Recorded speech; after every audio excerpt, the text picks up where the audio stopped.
तो फ्रेंड्स इससे पहले हमने 4.1 को देख रखा, ठीक है। तो इस वीडियो में हम लोग जो 4.2 है उसका क्वेश्चन बनाने से पहले उसका जो बेसिक इंट्रोडक्शन है, जो भी कंसेप्ट है उसको हम लोग समझ लेंगे, उसके बाद हम लोग क्वेश्चन आंसर को बनाएंगे। तो जो भी स्टूडेंट है वीडियो को फुल वॉच करे और हो सके तो वीडियो को शेयर कर दे और लाइक कमेंट भी कर दे, ठीक है। अगर आप चैनल पर नए चैनल को सब्सक्राइब करके बेल आइकन को प्रेस कर दे। तो चलिए यहाँ पे हम लोग देखते हैं। सबसे पहले यहाँ पे बोला बहुपद के गुणनखंड, ठीक है। तो गुणनखंड का मतलब हम लोग सबसे पहले यहाँ पे समझ लेते हैं। तो यहाँ पे पूर्णांकों का जिस प्रकार से गुणनखंड होता है, ठीक उसी प्रकार से इसका भी होता है, ठीक है। और वही लगभग तरीका उसी का है। तो यहाँ पे हम लोग इसको समझते हैं। तो यहाँ पर देखिए जो 40 है एक पूर्णांक संख्या है, ठीक है। तो ये 40 का अगर गुणनखंड की बात किया जाए तो यहाँ पर 2 गुना 20 इस प्रकार से हम लिख सकते हैं। और इसका और भी गुणनखंड हो सकता है, जैसे 8 45, तो 8 और 5 भी 40 का गुणनखंड है। और 8 और 5 का जो गुणनफल हुआ ये 40 हुआ, चूंकि इस दोनों का गुना करने पर 40 आता है, या 20 दूनी 40, तो ये इस दोनों गुणनखंड का ये 40 जो हुआ ये गुणनफल हुआ, ठीक है। और वही अगर हम लोग बात करें 40 का इस प्रकार से जो अभाज्य गुणनखंड है उसकी, तो यहाँ पर जो 40 का अभाज्य गुणनखंड निकालते हैं वो कुछ इस प्रकार से जो हमें एलसीएम है उस तरीके से निकालते हैं। और इसका एक ही तरीका है, अगर अभाज्य गुणनखंड निकालना है तो सेम ऐसा ही तरीका है जिसके थ्रू हम लोग इसका अभाज्य गुणनखंड निकाल सकते हैं। और ये फिक्स है, ये इतना ही रहेगा, ठीक है, अभाज्य गुणनखंड। लेकिन इसमें और भी हो सकते हैं, 8 और 5 भी इसका गुणनखंड है, ठीक है।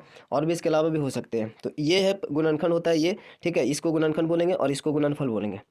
तो ये हो गया। अब हम लोग समझेंगे बहुपद के गुणनखंड के बारे में। तो बहुपद होता क्या है, तो जिसका घात जो है वो 0 हो या फिर 1 हो, 2 हो, जो भी हो, पूर्ण संख्या होना चाहिए या पूर्णांक होना चाहिए, ठीक है।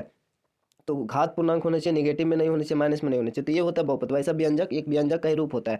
तो हम लोग सबसे पहला कंसेप्ट समझेंगे। हमने पहले भी इसके बारे में बात कर रखा है, तो पहले आपने देखा होगा, बेसिक भी उसका देखा था 4.1 का, और उसको क्वेश्चन आंसर भी हमने पूरा कंप्लीट कर लिया। अब इसमें कंसेप्ट नंबर 1 क्या है कि व्यंजक के प्रत्येक पद में कोई सार्व गुणनखंड हो, तो सार्व गुणनखंड का मतलब जो कॉमन चीज उसमें होगा उसको हम लोग सबसे पहले निकालेंगे, ठीक है। फिर इन सूत्रों का प्रयोग करेंगे जो कि नीचे दिया हुआ है। और ये सूत्र हमने पहले भी बात किया इसके बारे में, ए स्क्वायर और plus B square plus 2ab, या फिर A square plus 2ab plus B square, जो फॉर्मूला होता है ए प्लस बी का होल स्क्वायर होता है। तो अगर कहीं पे ऐसा व्यंजक दिया हुआ, ऐसा बहुपद दिया हुआ हो, तो उसके इस फॉर्म में लिख सकते हैं, ठीक है।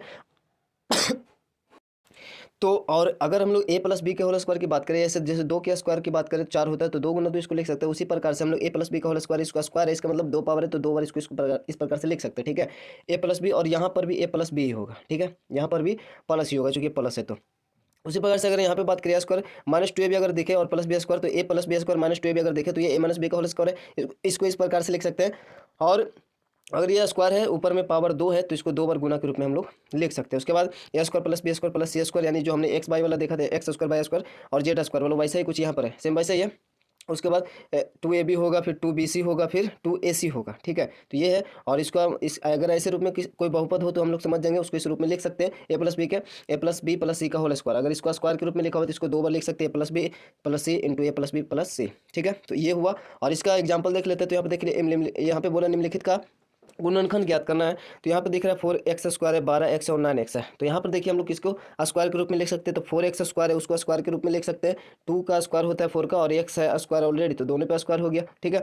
उसके बाद 12 का स्क्वायर नहीं हो सकता, 9 का स्क्वायर हो सकता है, इसको लिख सकते हैं 3 का स्क्वायर के रूप में, ठीक है। तो ये ए स्क्वायर, अगर बी स्क्वायर के फॉर्म में इसको देखें तो ये ए स्क्वायर हो जाएगा 2x स्क्वायर, और प्लस में फिर यहाँ पे 3 का स्क्वायर हो जाएगा, और जो 9 है उसको हम लिख सकते हैं जैसे A square plus B square plus 2a कितना है 2x है, और b कितना है 3। तो यहाँ पे 3 दूनी 6, 6 दूनी 12, इस प्रकार से हो गया।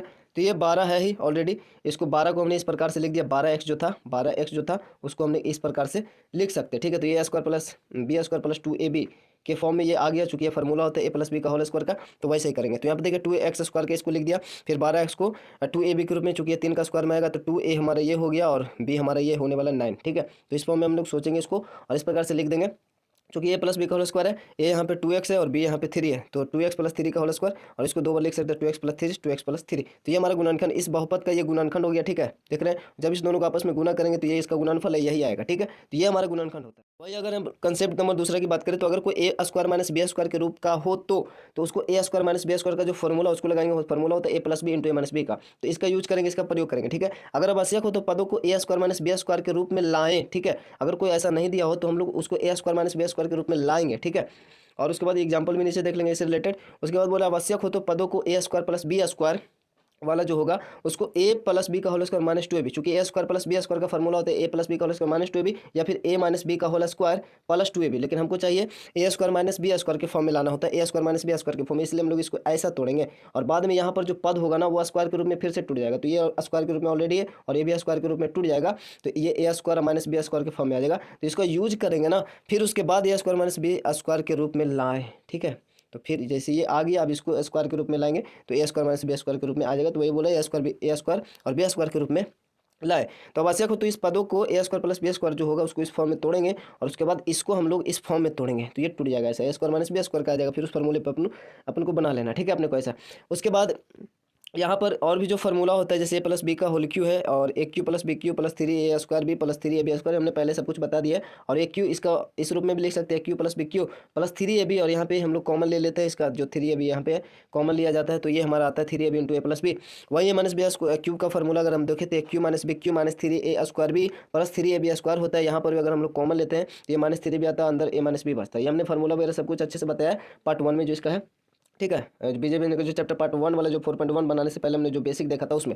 अब यहाँ पर देखिए क्या बोल रहा था ऊपर में, ये हमारा 49 है, यहाँ पे 64 का स्क्वायर है। हमको पता है 64 को भी 8 का स्क्वायर के रूप में लिख सकते हैं और 49 को 7 का स्क्वायर के रूप में लिख सकते हैं, तो हमने लिख दिया, ठीक है, जो है ऐसा लिख दिया। यहाँ पे स्क्वायर में नहीं थे लेकिन हमने इसको लाया वैसा, ठीक है, ए स्क्वायर माइनस बी स्क्वायर के रूप में लाया। 64 का ये 8 स्क्वायर हो गया, किए तो पहले से स्क्वायर में तो दोनों स्क्वायर हो गया, ठीक है, तो 8 का स्क्वायर हो गया। अब ये ए स्क्वायर माइनस बी स्क्वायर हो गया, तो ये स्क्वायर माइनस बी स्क्वायर, यहाँ पे ए की जगह पे 7 हुआ, बी की जगह पे माइनस 8 हुआ। तो यहाँ पे ए स्क्वायर माइनस बी स्क्वायर का फॉर्मूला होता है A plus B into A minus B, तो यहाँ पे देखिए ए प्लस बी इंटू ए माइनस बी के फॉर्म में इसको तोड़ा गया है, तो ये हमारा हो गया। बस दूसरा एग्जांपल का ये आंसर है, बस दूसरा एग्जांपल भी वैसे ही कुछ बनाना है, बट हम लोग आगे जो भी है क्वेश्चन आंसर में देख लेंगे। तो बस इतना इसमें बात है, इतना ध्यान में रखना, बाकी हम लोग क्वेश्चन आंसर को भी अच्छे से समझेंगे, डिटेल में समझेंगे, ठीक है, एक एक पॉइंट को अच्छे से बात करेंगे। तो वीडियो कमेंट करते वीडियो अच्छा लगता है लाइक कर दीजिए, मिलते हैं नेक्स्ट में, तब तक जय हिंद जय भारत।